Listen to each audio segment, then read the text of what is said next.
बोरगाव धर्माडे या गावातील आमचे सहकारी गोपाल धर्माडे सरपंच ताई आणि गावातील ज्येष्ठ नागरिकांच्या विनंतीने आणि त्यांच्या हाकेने आज आम्ही जिल्हाधिकारी साहेबांना धर्माडे कुटुंबियावरच्या वेदना काय आहेत ते सांगण्यासाठी आम्ही आलो आणि त्या वेदना आमच्या गोपाल धर्माडे यांनी सांगितलं म्हणून मी ते रिपीट करणार.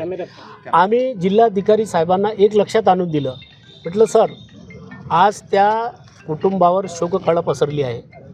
घरच्याच करत्या दोन्हीही महिला आज निघून गेल्या आणि शहरामध्ये हा जो प्रकार सुरू आहे, आम्ही एक लक्षात आणून दिलं की तुम्ही तातडीनं ती घटना घडल्यानंतर वाहतुकीच्या संदर्भात जे निर्णय घेतले ते अत्यंत चांगले घेतले. त्यासाठी आमचं अभिनंदन आणि आमचा तुम्हाला सपोर्ट आहे.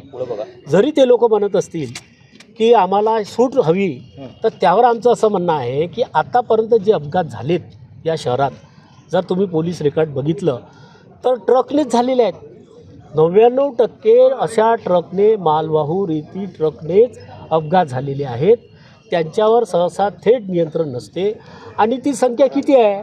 ॲव्हरेजने मोठ्या मुश्किलने 100 ते 150 आणि संपूर्ण गाव आज रस्त्यावर 2000 ते 3000पर्यंत ॲव्हरेजने 2 व्हीलर 4 व्हीलर 500 ही संख्या मोठी आहे.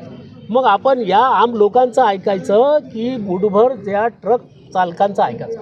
हा निर्णय तुम्ही केला पाहिजे, हा न्याय दिला पाहिजे. रस्त्याने ही मंडळी मोठ्या प्रमाणात असते, त्यांना सोय आहे ना. त्यांना तुम्ही रात्री 10 नंतर त्यांचे मालवाहतूक ट्रक रेती गिट्टी ते तुम्ही आपण त्यांना देऊ शकता. घडलेल्या दुर्घटनेमध्ये पोलिसांनी कडक कारवाई केली आहे. दुसरीकडे ऐका ना, दुसरीकडे ट्रक असोसिएशन सुद्धा पोलीस आयुक्तांना निवेदन देत आहेत की वाहनांना परवानगी देण्यात यावं. यावर काय म्हणणं आहे आपलं? हां, आता आमचं तेच सांगतो आहे ना. आम्ही साहेबांना काय सांगितलं की या शहरामध्ये रोज 2 व्हीलर ते 4 व्हीलर ॲव्हरेजने 4 ते 5000 ट्रक वाहतूक मालवाहतूक किती संख्या आहे त्यांची? 100 150. मग न्याय कोणाला द्यायला पाहिजे? आम जनतेला द्यायला पाहिजे.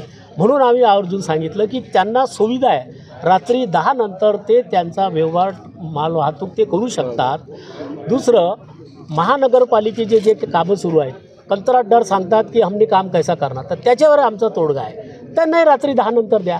म्हणजे त्या ट्रक वाहतुकीकरिता सामान्य जनतेने रस्त्यावर येऊ नये का? आज शहरात भीती झालेली आहे. महिला, मुलं, विद्यार्थी ते सांगतात पालकांना, अरे जाऊ नको रे बा. म्हणून ही भीती दूर करणं गरजेचं आहे. जो निर्णय प्रशासनाने घेतला तो कायम असला पाहिजे, हे आम्ही साहेबांना विनंती केली. दुसरं हे सांगितलं की त्या घरातील मोठी हानी झाली आहे आणि म्हणून प्रत्येकी 50 लाख रुपये प्रत्येकी त्यांना आपण दिले पाहिजे. यासाठी आंदोलन, मोर्चे, उपोषण करण्याची वेळ येऊ देऊ नका, हे आम्ही जिल्हाधिकाऱ्यांना आवर्जून सांगितलेलं आहे. धन्यवाद.